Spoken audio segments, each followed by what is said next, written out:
Anyway, that's more than enough of me and what I'm up to at the moment. Let's talk about how you're going to win that race to retail relevancy. The problem, the reason we're in this race, is because the customer has got so much going on. Skip covered some of this earlier. It's getting ever harder to get them bought into what you're doing. There's endless growth of competition out there at the moment. The number of places someone can buy the goods you're selling is growing ever faster. There was a survey conducted earlier this year among SME e-sellers in the UK, and over half of them now believe that the number one reason why they're struggling to grow their sales is because of the increasing competition online. And that was up markedly from the year before. That's what you're dealing with. Unfortunately, the UK is the most competitive e-commerce market in the world, with the savviest customers. If you can cut it here, you can certainly cut it internationally. I'm going to start off with Google, partly because I didn't think I could speak to an e-commerce audience this week without mentioning the lack of ads on the right-hand side, because it's a big thing out there at the moment. It in itself is a bright, shiny object.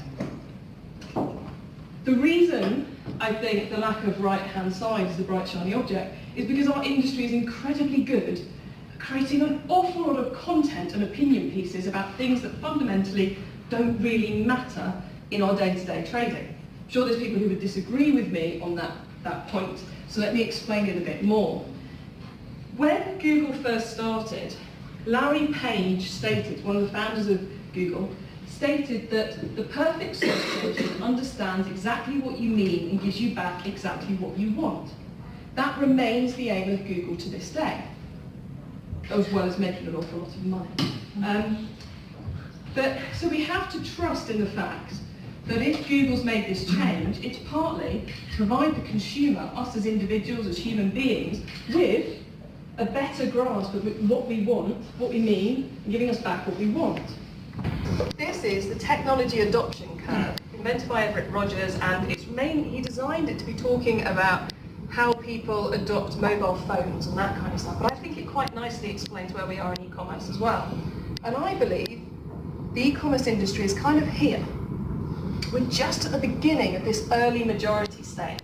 To give you some numbers around this, over here, this is about 16% of the market potential, these two areas combined. It's taken e-commerce 20 years to get this far. So don't worry that you think we're about to go over the hill. We're several years off that, because this section is worth 36% of market penetration. So we've still got a long way to go. What you need to focus on is the fact that how much the buying mentality changes from here to here.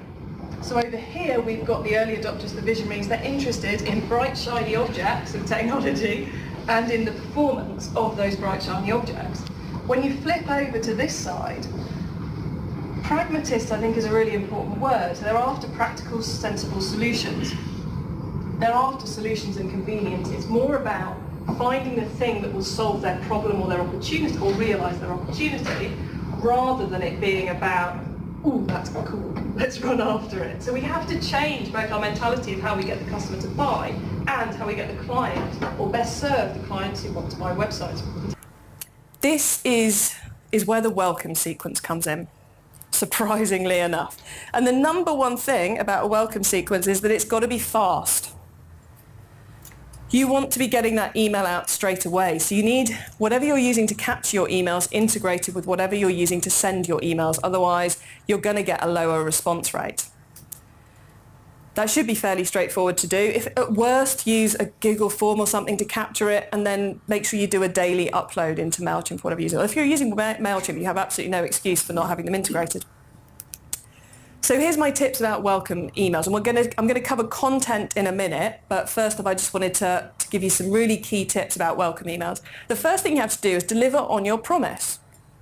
Whatever you told them they were going to get as a result of signing up, give it to them. If you said interesting, exclusive information, don't send them an email that says thanks for signing up.